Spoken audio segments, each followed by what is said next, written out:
ओ भाई, तो finally secret invasion जिसके एपिसोड 1 का नाम है resurrection is already done and dusted. और मैं तुम्हें बताना चाहूंगा कि इट्स फकिंग सीरियस। चाहे तुम इसकी कलर पैलेट्स को ले लो, टोन को ले लो, या फिर डायलॉग्स को ले लो, या फिर एक्टिंग को, सब कुछ एकदम ही सीरियस रखा गया है शुरुआत से लेके एंड तक। तो फाइनली एक लंबे इंतजार के बाद जहां मार्वल ने शी हल्क में कमाल का काम किया ही था, तो हमें अब सीक्रेट इन्वेजन में थोड़ा सा सीरियस मामला देखने को मिल रहा है। तो मैं तुम्हें एपिसोड 1 का प्रीमाइस थोड़ा सा शॉर्ट में समझा देता हूँ। तो एपिसोड 1 अपनी कहानी को पिकअप करता है एंटायरली एक न्यू शहर में जो अभी तक हमने मार्वल सिनेमैटिक यूनिवर्स में ज्यादातर नहीं देखा है, मॉस्को इन रशिया, जिसको सुनने के बाद मेरे को पता नहीं क्यों आमिर सिद्दीकी की याद आ गई। तो मैं 6 साल मॉस्को में था, पढ़ाई किया कंप्लीट।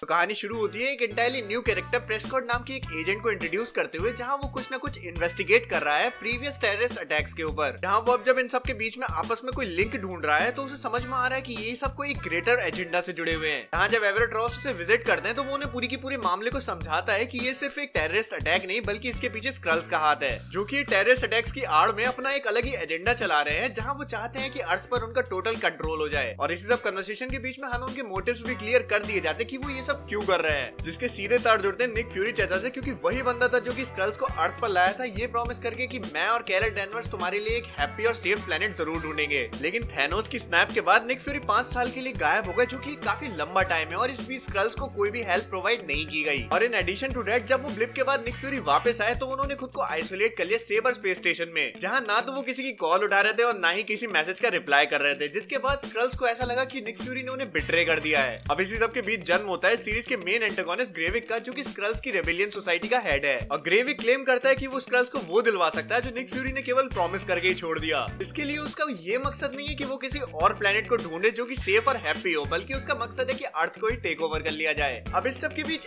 ऐसा नहीं है कि सारे के सारे स्क्रल्स खराब ही हैं। इनमें से कुछ ऐसे स्क्रल्स भी हैं जो कि अच्छे हैं, जिसमें से एक है टेलोस, जो कि निक फ्यूरी के साथ मिलकर इन सबको रोकने में लगा हुआ है। टेलोस ही वो बंदा है जिसने सारी की सारी इन्फॉर्मेशन को गैदर किया और निक फ्यूरी तक इन सारी इन्फॉर्मेशन को पहुंचाया, ताकि वो सेबर स्पेस स्टेशन से वापस अर्थ पर आ सके। और फाइनली जब निक फ्यूरी आया, तो भाई एक बंदा ऐसा नहीं था जो उसकी कॉम्पिटेंसी पर सवाल ना उठा रहा हो। बीट मारिया हिल, सोनिया या फिर टेलोस, सबके सब उसे ऐसे जज कर रहे थे भाई जैसे कोई बंदे की औकात ही नहीं है। लेकिन अंदर ही अंदर निक फ्यूरी को ये बात भी पता है कि ये सारा रायता उन्हीं का फैलाया हुआ है, तो वो इस मिशन के लिए कितने भी इनकॉम्पिटेंट क्यों ना हो, लेकिन उन्हें ये मिशन हैंडल करना ही पड़ेगा। जिसमें हाँ, सोनिया अपना एक अलग ही गैंग चला रही है, जिसको भी निक फ्यूरी को डील करना पड़ेगा, क्योंकि वो स्क्रल्स पर नो मर्सी पॉलिसी को यूज करती है। जहाँ उसके रास्ते में जो भी स्क्रल आया जो कि ग्रेविक से जरा सा भी कनेक्शन बना के रखा हुआ होगा, तो वो उसे डायरेक्ट मार देगी। और निक फ्यूरी ऐसा बिल्कुल भी नहीं चाहते कि उनकी वजह से कोई मासूम स्क्रल मारा जाए। तो एक तरफ सोनिया को रोकना और दूसरी तरफ ग्रेविक को, और बीच में हमारे निक फ्यूरी जो कि एकदम ही बुढ़े से हो गए हैं। इसी सब के बीच तुमने एक इंपॉर्टेंट बात को भी नोटिस किया होगा कि टेलोस की बेटी गिया भी ग्रेविक के लिए काम कर रही है। जहाँ जब उसे पता चलता है अपने बाप से कि उसकी माँ की डेथ हो चुकी है, तो वो थोड़ा सा इमोशनल जरूर होती है और ऐसा पोर्ट्रे करती है कि वो टेलोस और निक फ्यूरी के साथ मिलकर काम कर रही है। लेकिन एट द एंड वो भाई डबल क्रॉस कर ही देती है उन दोनों को।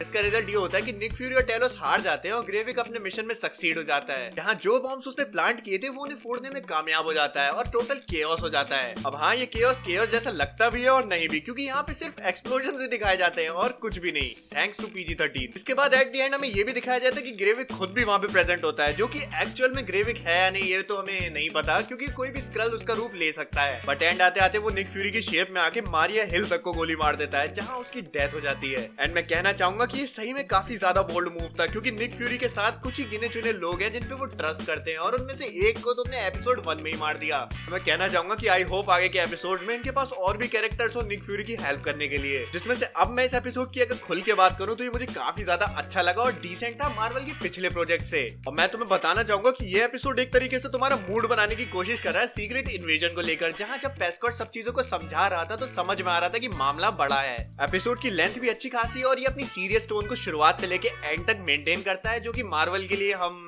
जानते हैं कि कितना मुश्किल है। मेरे फेवरेट डायलॉग की बात करें तो मुझे वो लगा जब टेलोस ने निक फ्यूरी से पूछा कि तुमने अपनी अर्ली एज में क्या बनाया, और उसने कहा कि मैंने एवेंजर्स बनाई है। अगर मैं अपनी बात करूं तो मुझे ये एपिसोड काफी ज्यादा जमा, और मैं चाहता हूं कि ये अपनी इसी टोन को आगे बरकरार रखे आगे के एपिसोड में, जहां आई विश इसके आने वाले एपिसोड में और भी ज्यादा मसाला हमें देखने को मिले, जिससे ये सीरीज और भी ज्यादा एंजॉयबल लगे, ना कि ऐसे एपिसोड जो कि सीरीज का डाउनफॉल शुरू कर दे। तो एपिसोड 1 तुम्हें कैसा लगा मुझे कमेंट सेक्शन में अपनी राय जरूर बताना, मुझे जानकर बहुत ही ज्यादा खुशी होगी। और अब से हर वेडनेसडे जब भी सीक्रेट इन्वेजन का नया एपिसोड आएगा तुम्हें इस चैनल पर इसके रिव्यू की वीडियो मिल जाएगी। तो उस सबको मिस ना करने के लिए तुम इस चैनल को सब्सक्राइब कर सकते हो, और मैंने इस पे ऑलरेडी काफी इंटरेस्टिंग वे में काफी सारा माल डाल रखा है, उसे भी जाके तुम फूंक सकते हो। बाकी तो मैं मिलूंगा तुम्हें अगली वीडियो में, तब तक के लिए होती है फिर।